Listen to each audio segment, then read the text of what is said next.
Assalamualaikum warahmatullahi wabarakatuh. Nama saya Siti Listiana, NIM K1L01991.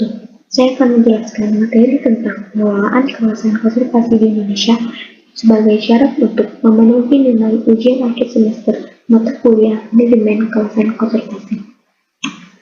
Yang pertama, ada dasar pengelolaan kawasan konservasi. Terdapat 5 dasar pengelolaan, yaitu yang pertama, Undang-Undang Nomor 5 Tahun 1990 tentang kawasan sumber daya alam hayati dan ekosistemnya.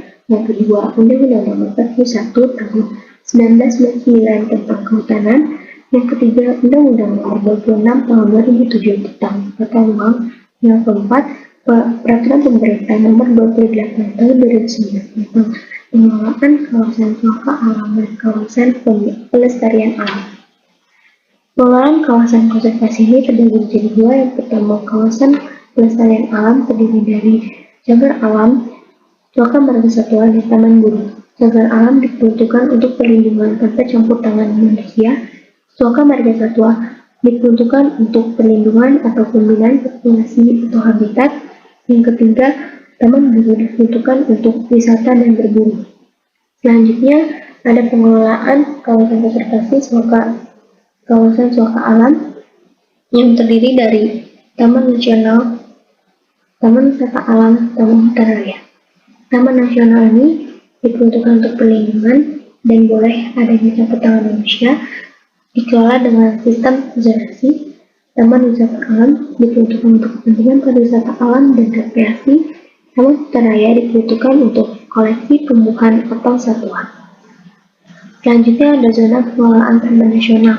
Yang pertama, ada zona inti diperuntukkan untuk perlindungan keterwakilan keanekaragaman hayati yang asli dan khas. Yang kedua, ada zona pemanfaatan untuk kepentingan pariwisata alam dan kondisi atau jasa lingkungan lainnya. Yang ketiga, ada zona rimba untuk kegiatan pengawatan dan pemanfaatan sumber daya alam dan lingkungan alam bagi kepentingan penelitian, pendidikan, konservasi, wisata terbatas, habitat satwa migran, dan menunjang budidaya serta mendukung zona inti. Selanjutnya, ada zona tradisional diperuntukkan untuk kepentingan pemanfaatan tradisional oleh masyarakat yang karena kesejarahan mempunyai ketergantungan dengan sumber daya alam. Selanjutnya ada zona religi untuk kegiatan keagamaan, perlindungan nilai-nilai budaya atau sejarah, dan ada zona khusus untuk kepentingan aktivitas kelompok masyarakat yang tinggal di wilayah tersebut sebelum ditunjuk atau ditetapkan sebagai blok pengelolaan taman wisata alam, taman hutan raya, taman biru, suaka marga satwa, dan cagar alam.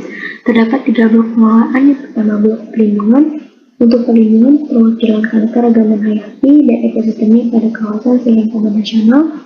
Selanjutnya ada blok pemanfaatan. Blok pemanfaatannya untuk kepentingan pariwisata alam dan kondisi lingkungan lainnya.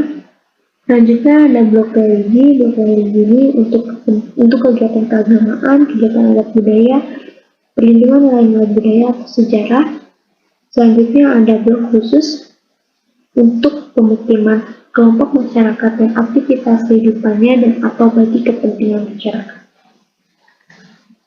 Selanjutnya ada prinsip pengelolaan kawasan konservasi. Yang pertama, mengawetkan aneka-ragaman tumbuhan dan mencegah kepunahan spesies satwa. Selanjutnya ada melindungi sistem penyangga kehidupan. Selanjutnya ada memanfaatkan keanekaragaman hayati secara lestari.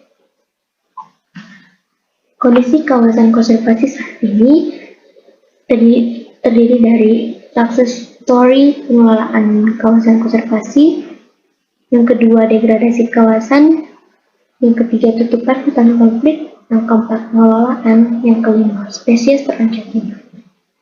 Selanjutnya ada kondisi kawasan konservasi yang diinginkan, terdiri dari peraturan perundangan sesuai dinamika pembangunan. Yang kedua, status kawasan mantap diakui stakeholder. Yang ketiga, adanya dukungan stakeholder. Yang keempat, taraf hidup masyarakat meningkat. Yang kelima, pengelolaan kawasan konservasi capable. Yang keenam, unit kelola integral. Selanjutnya ada Strategi optimalisasi pengelolaan kawasan konservasi yang pertama memperkuat kapasitas pengelola, yang kedua mengurangi tekanan penegakan hukum, meningkatkan kesejahteraan masyarakat, memberikan akses dan menciptakan ekonomi alternatif. Yang ketiga ada pengelolaan potensi yang terdiri dari potensi wisata alam, 500 miliar liter potensi air, 29,9 gigawatt geothermal, 625 gigaton karbon, 6.000 desa di dalam dan di sekitar kawasan konservasi. Selanjutnya ada arah kebijakan pengelolaan kawasan konservasi sesuai RPJPN dan Restra KLHK dan Restra Ditjen KSDAE. Yang pertama ada peningkatan efektivitas pengelolaan hutan konservasi dan upaya